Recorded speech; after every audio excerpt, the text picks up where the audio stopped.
श्री गुरु चरण सरोज रज निज मन मुकुर सुधारि। वर्णहु रघुबर विमल जस जो दायक फल चार। बोलिए सियावर रामचंद्र की जय। श्री राम मैं सब जग जानी करऊं प्रणाम जोर जुग पानी। आइए, सच्चे साधक का पहला लक्षण क्या है? जीवन में सबसे कठिन कार्य जो है वो है अपने को देखना, अपनी तरफ देखना, अपनी कमियां देखना। और जिसने ये कार्य कर लिया उसके जीवन की अधिकांश समस्याओं का समाधान हो। हमारी जो नज़र है वो सदैव दूसरों की ओर जाती है, और दूसरों की ओर जाती हुई नज़र सिवाय दुख के जीवन में कुछ लाती नहीं। एक दृष्टांत के माध्यम से इसे समझते हैं। भगवान राम लक्ष्मण जी से कहते हैं कि ये जो मृग हैं ये मुझे देख करके भाग रहे हैं। लक्ष्मण जी ने पूछा क्यों? भगवान राम कहते हैं कि जब मैं चित्रकूट में था तो मेरे मन में अहिंसा की वृत्ति थी। तब मृग मेरे पास घूमते रहते थे और डरते नहीं थे मुझसे। और जब से मैंने मृग पर बाण चलाया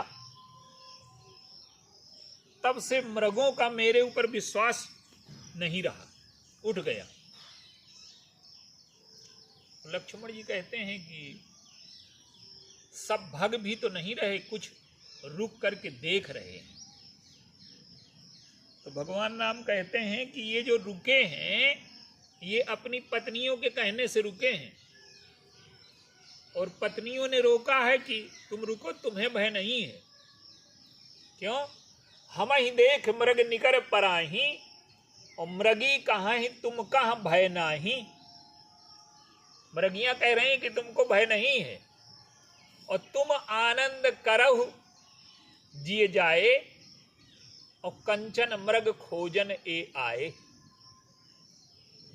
ये साधारण मृगों को मारने वाले नहीं हैं, ये सोने के मृग को खोजने आए हैं। तो ये मेरी बुद्धिहीनता पर व्यंग कर रही हैं, हंसी उड़ा रही हैं। जो असंभव वस्तु है सोने का मृग, उसे पाने में मैंने सीता को खो दिया।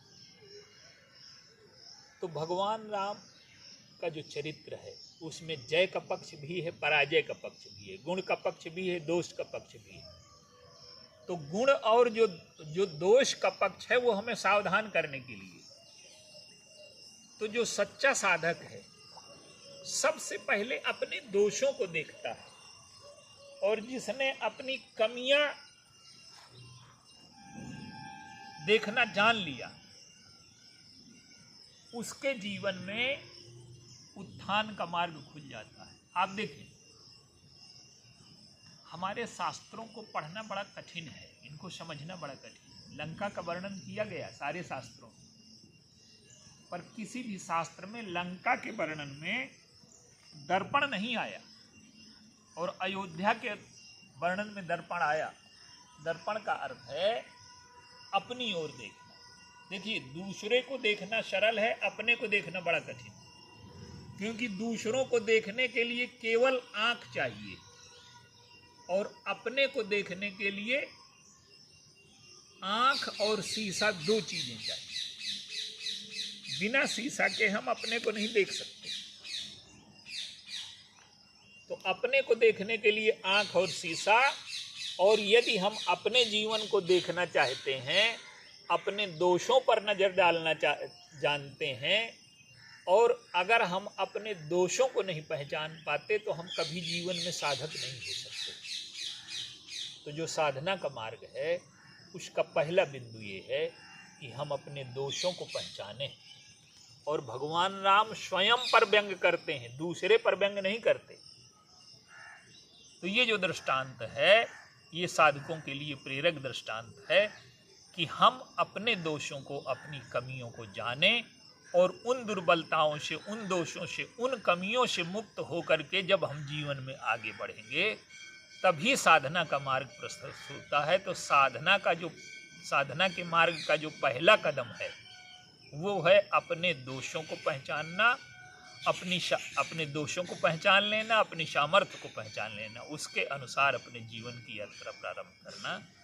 तो अपने दोषों को पहचानना साधक का पहला लक्षण है। बोलिए सियावर।